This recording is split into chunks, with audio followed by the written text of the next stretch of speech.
We're here with Austin Jackson following Tuesday's practice. Austin had a big feature about you and your sister over the weekend on ESPN. Did you get a chance to watch it, and what did you think when you saw it? Yeah, I did get a chance to watch it. I thought it was great. I thought they put together the story really well. It really captures some of the times that we went through, and I thought it was great. Okay. On the game on Saturday, big game for you guys. Was there a particular moment in the game where the offensive line just kind of looked at each other and said, we own this line of scrimmage? Yeah, I would say, after we fell the 17-3 lead and we had our first drive going back out there, I feel like we kind of collectively started to pick each other up and began to dominate. Was there anything that Stanford was doing that in the beginning that maybe was confusing you, or as a team, the line as a team, or was it just kind of working through what they were doing first and then making the adjustments? No, I feel like we came out pretty well on the first drive. We drove it down to the red zone. And, for whatever reason, we didn't get in on the first drive. And we kept working, and they ended up scoring.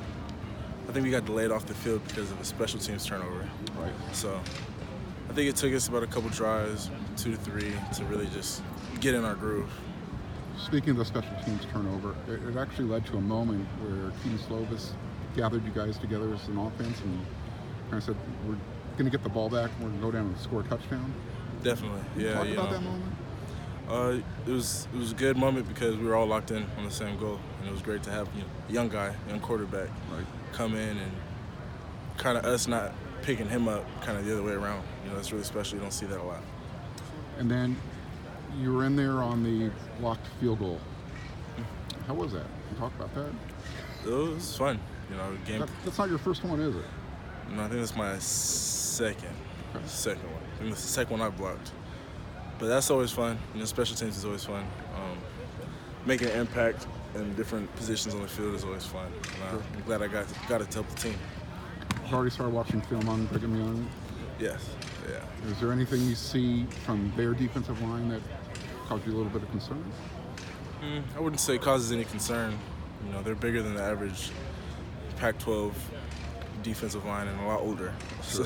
So that's the only thing that really jumps out, but they do a great job of what they do in their defense. And then as far as you guys have been putting in a lot of extra conditioning work, the altitude, have you ever played at that elevation before? No, I don't think I have. We played up in Colorado and Utah, I know, and those are high elevation areas, but I don't know. I've never been to BYU, so I can't compare. I've heard it's a little worse. We'll look forward to it together on Saturday. Yep. Thanks a lot. No problem.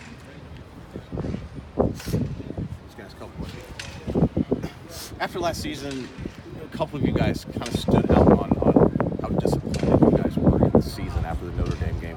One was you, one was Hunter Echols. And heading into spring ball, you guys seemed like you were maybe as focused as anybody on turning things around. And as spring went on and you got into fall camp, it seemed like you guys had this extreme confidence. It was more than an optimism. What was behind that for you guys offensively? It was just a change that we knew needed to happen. Fortunately, a lot of the guys on the offensive line and really on our offense are closer in age, so I feel like we have that going for us. And it started with our coaches. Our coaches put us on the right track to be dominant, and we bought in. And after the Fresno State game, again, the disappointment that you guys won the game, but you didn't feel you played as well as you could have. What did you guys talk about during that off week that got you guys prepared to come out and 45-20 is kind of a statement? I would say the transition from JT to Keaton mid-game is always a little difficult. Him not really having a foot in the game plan fully, dealing with that, and just little minute details that could have been fixed easily with a couple of practices. I feel like that was a big difference in picking up our energy for a full 4 quarters. Do you feel collectively that was the best performance you guys had at least protecting the quarterback since you've been here? That's a good question. I'd have to look back to my freshman year. I'd definitely say we've made big strides in communications, definitely since last year for sure. But in terms of numbers, I'm not sure. like you said, those kind of weird circumstances with Keaton coming in the first game. What do you feel like the biggest difference from game 1 to game 2 was with him? You know, him knowing in his head that he's the #1 quarterback for a full week of game planning. Him being able to be out here, make those mistakes with the first team, and passing to the first team, you know, those guys, and getting a feel for really, you know, how we move as a unit. You feel like the game was maybe slower for him since he got those reps against Fresno State? Definitely.